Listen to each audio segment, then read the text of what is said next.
وہ کہاں سے کی اور کیا کی؟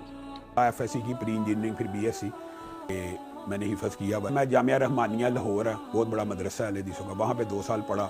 میرا داخلہ پنجاب یونیورسٹی میں MA میس کمیونیکیشن کے اندر ہو گیا، تو میں مدینہ یونیورسٹی بھی چلا گیا اور میں نے وہاں سے مہد اللغات 2 سال کا کورس کیا۔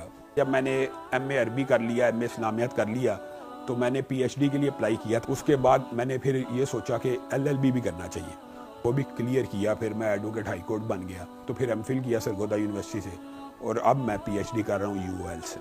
اس ٹائم ویسے میں ایلیجیبل ہوں سپریم کورٹ کے لائسنس کے لیے۔ مجھے تو آپ نے سپیچ لیس کر دی ہے۔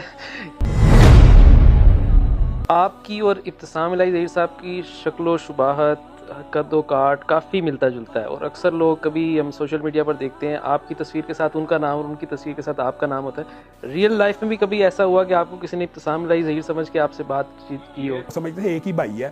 کبھی وہ مجھے لوگ کہتے ہیں یار کبھی آپ موٹے لگتے ہیں، کبھی آپ پتلے لگتے ہیں، تو پھر میں نے بتایا بھائی میرا نام یہ ہے، ان کا نام یہ ہے۔ اچھا، آپ کی عمر کتنی ہے؟ اس وقت میری عمر ہو گئی ہے 43۔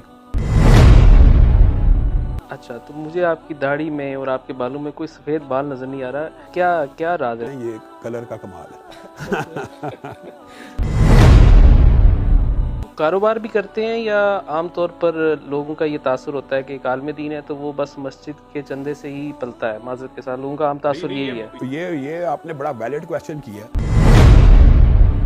عموماً جو اہل حدیث حضرات ہیں وہ ان کے متعلق عام تاثر عوام میں یہ پایا جاتا ہے کہ ان کا زیادہ فوکس اختلافی مسائل میں ہوتا ہے، ان میں زیادہ تر یہی مسائل بیان کی جاتے ہیں کہ اونچی آمین، نیچی آمین، فاتحہ خلف الامام، اور یہ سب کچھ ہوتا ہے۔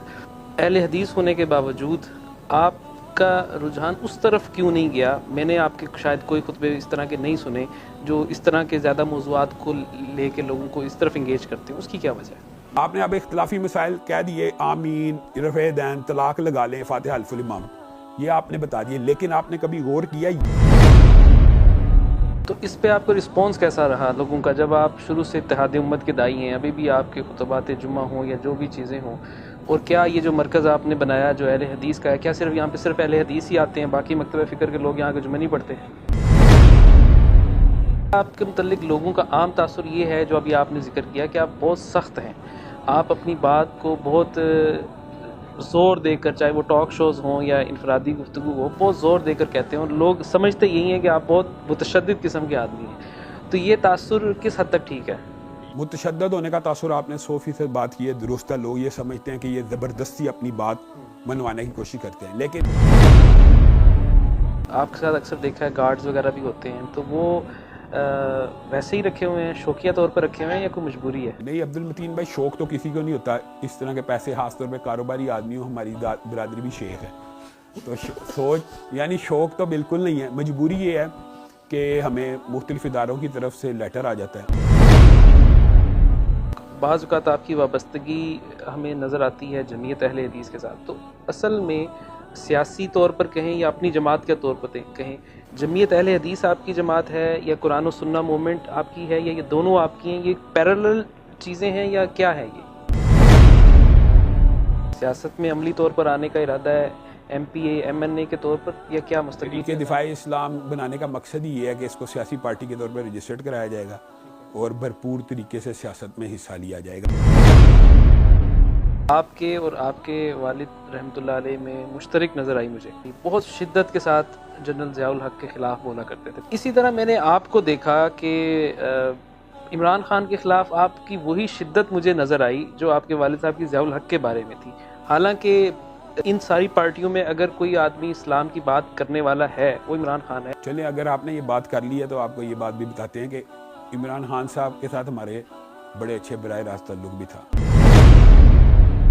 انجینئر صاحب کی جو زیادہ تر ان کا فوکس ہے، یا جن کو وہ برا بھلا کہتے ہیں، بابوں کو اور اس طرح کی چیزوں کو، وہ زیادہ تر یا تو بریلوی حضرات سے تعلق رکھنے والی چیزیں، کرامات اور اس طرح کی چیزیں، یا دیوبندی حضرات سے تعلق رکھنے والی المحند المفند اور اس طرح کی چیزیں۔ اچھا، مجھے یہ بات سمجھنی ہے کہ وہ رد تو کر رہے ہیں بریلویوں اور دیوبندیوں کا، تو آپ ایز اے اہل حدیث اتنا زیادہ ان کے خلاف کیوں ہیں؟ اس کی کیا وجہ ہے؟ ہمیں اکثر لوگ کہتے ہیں، جیسے آپ نے کہا یار وہ تو بابوں کے خلاف بولتا ہے، اہل حدیثوں کی فیور ہو رہی ہے۔ اس کے اوپر جو مقدمات ہیں، یہ کوئی میری اس کے ساتھ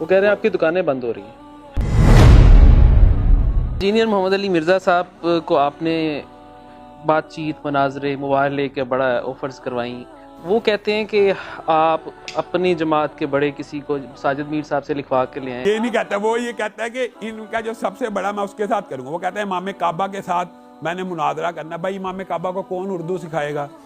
عربی آپ کو آتی نہیں، اردو ان کو آتی نہیں، تو مناظرہ کیسے ہوگا؟ نہیں، ان کی دوسری آفر بھی ہے کہ اگر آپ ان لوگوں کو نہیں لا سکتے تو پھر اپنی جماعت کے بڑے سے مفتی طارق مسعود صاحب تقی عثمانی صاحب سے لکھوا کے لے آئیں، آپ ساجد میر صاحب سے لکھوا کے لے آئیں، اور وہ بریلوی حضرات مفتی منیب الرحمان سے لکھوا کے لے آئیں، تو پھر میں آپ سے مناظرہ کر لیں۔ میں تو اگر ان کی آفر موجود ہے آج ہی میں آپ کے چینل کے وساطت سے کہتا ہوں